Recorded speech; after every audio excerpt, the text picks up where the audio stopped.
Jesse, so Ray, your partner here, colleague, comrade, she got, seen the protests in Greece and Europe elsewhere.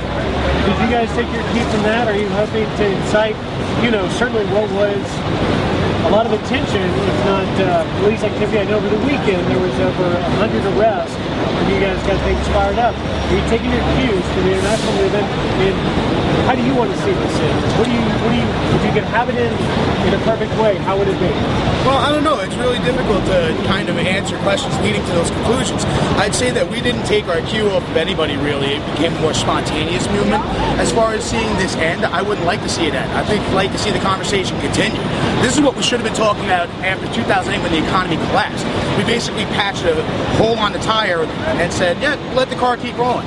Unfortunately, it's fun to talk to the propaganda machine in the media, especially conservative-leaning networks such as yourself, because we find that we can't get conversations on the Department of Justice's ongoing investigation of News Corporation, for which you are an employee, but we can certainly ask questions like, why are the poor engaging in class warfare?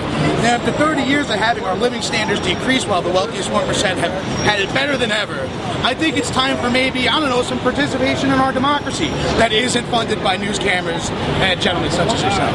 Okay, but let me give you this challenge, Jesse. Sure. We're here giving you an opportunity on the record with Credit Ancestry to put any message you want out there, give you fair coverage, and I'm not going to in any way be biased about it. So there is an exception to the case because you wouldn't be able to get your message out without us, yes? No, certainly. Take for instance when Glenn Beck was doing his protest and he called the president a person who hates white people and white culture. That was a low moment in Americans' history, and you guys kind of had a big part in it. So I'm glad to see you coming around and kind of paying attention what the other 99% of Americans are paying attention to, as opposed to the far-right fringe who would love to just destroy the middle class entirely. All right, fair enough.